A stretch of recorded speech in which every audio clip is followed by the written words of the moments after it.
Good morning, guys. Welcome back to the channel. In today's video, as y'all seen in the last video, actually we'll start there. As y'all seen, we did a fog light bumper swap on the blue truck. We still need to do the wiring and that kind of thing, but the bumper itself is on the truck. And I've gotten a lot of questions on doing the no drill light bar install in these bumpers, so I'm going to walk y'all through that today. I've already filmed that process while we had the bumper off the truck. That was a little bit easier for y'all to see and such stuff as that, but we're going to walk y'all through that today. So it is fairly simple, it's fairly easy depending on what your bumper you have. So I found you might have to get a little smaller bolt for your light bar or drill out your bumper a little bit, but for the 09 bumper we had, it wasn't like that. For this 2012 bumper, we did have to get a little smaller bolt, but I'll show y'all how we do that and whatnot. But I wanted to go ahead and mention, if y'all find any value out of today's video, please get down there, hit that subscribe button. We're trying to hit 4,000 before the end of the year, and I would appreciate it. But anyway, guys, let's get into the video. Okay, guys, so we're doing a bumper swap on this truck. I had the light bar in that bumper, and I figured I would go ahead show how we did that. So first off, if you have a license plate bracket, you're going to have to take that off, and that utilizes these slotted holes here and here. You'll have to take that off. This truck had one, but I took it off so long ago I don't actually remember how it came off. But regardless, we have our light bar somewhere. Let me find it real quick. It's over here. So, and yes, I know this light bar is old. This light bar I purchased in 2017. So, yes, this guy has been around for 7 years. So I'm going to say hadn't held up too bad. But we will get one of these eventually, get a new one, throw on the truck. But anyway, I'm not going to completely throw this on yet because we need to put these plastics and everything back on. But essentially, what you want to do is get a light bar that has bottom brackets. And what you can do with these is you can take, see if I can do this one-handed here, and you can slip these right into those holes with a little persuasion. You might have to open these up just a little bit if your bolts are too big, but those will slip into those. And yes, this is exactly how I had it in that bumper. And on that bumper, I didn't have to open up any holes or anything. So I guess maybe depending on the year of your truck or that kind of thing. But essentially, line those up in there.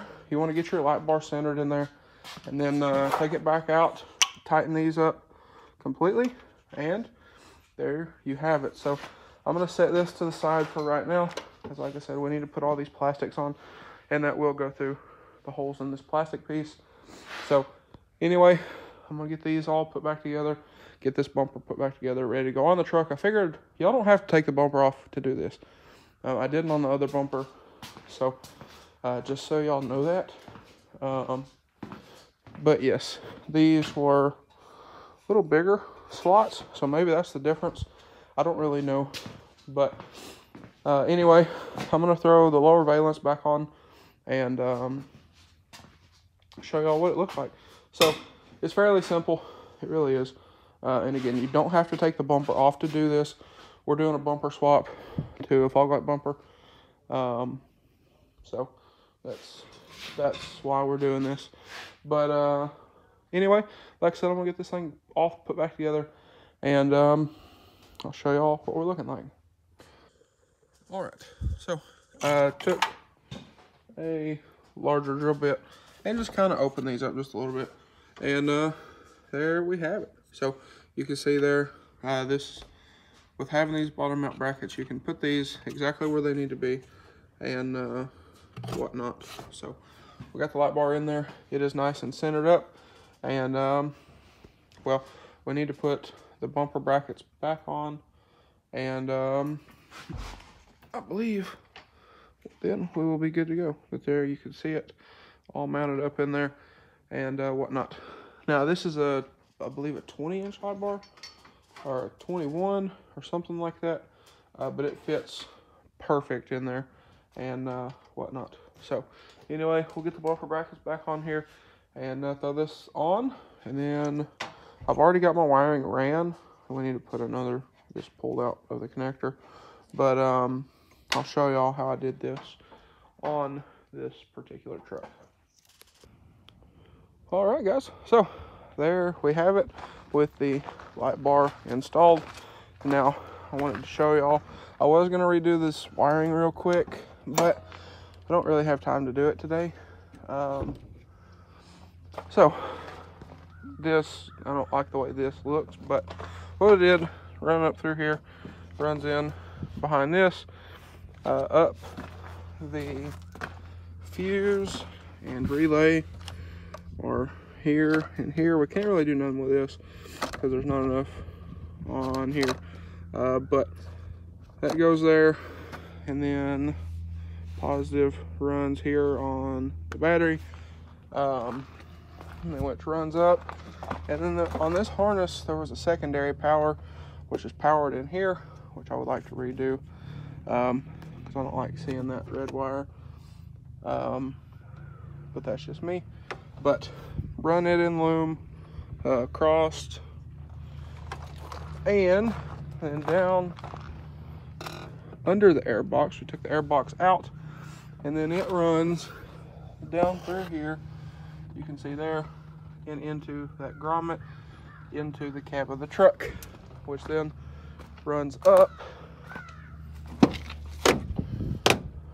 Hop up in here and I'll show you all. So runs up. We took this piece off, take this piece off. You come down here and you can pop it loose. There's no screws or anything holding this one on. This one has a screw back here, but put the switch right there. So turn that on. We come out here, and being it's battery hot, it comes on whenever you hit the switch, and it is nice and bright. So that's how we did the wiring on it. It's nice and clean this way. You don't have to drill holes in your bumper or get super creative with mounting or anything like that. I had thought about putting one here and here in the grill, which you can do. You can mount them on the supports, which we might do at some point. No one's done them, I think, that I've seen that look clean enough for the wiring for me to want to do. So we'll have to look into that at some point. But regardless, there it is. It's nice and clean. Like I said, you don't have to butcher up your bumper and get creative with mounts and all this kind of thing. Now at some point we are going to get a new light bar. This one, like I said, 7 years old. Paint's peeling, it's yellowed out a bit. I think I paid like $25 for that light bar on Amazon, so I can't complain too much. But at some point we're going to redo that wiring. That way it's a little cleaner, looks a little nicer, and whatnot. Because when I did this light bar, I was outside doing it in the shop driveway. It was snowing, and well, by the time I got to the wiring, I was just kind of over it. So that's kind of that. But like I said, I mean, I like the nice clean look of having it there. And another thing you could do, if you didn't really want to see it, you could tint it, which I have thought about doing on this truck, is tinting that lens out.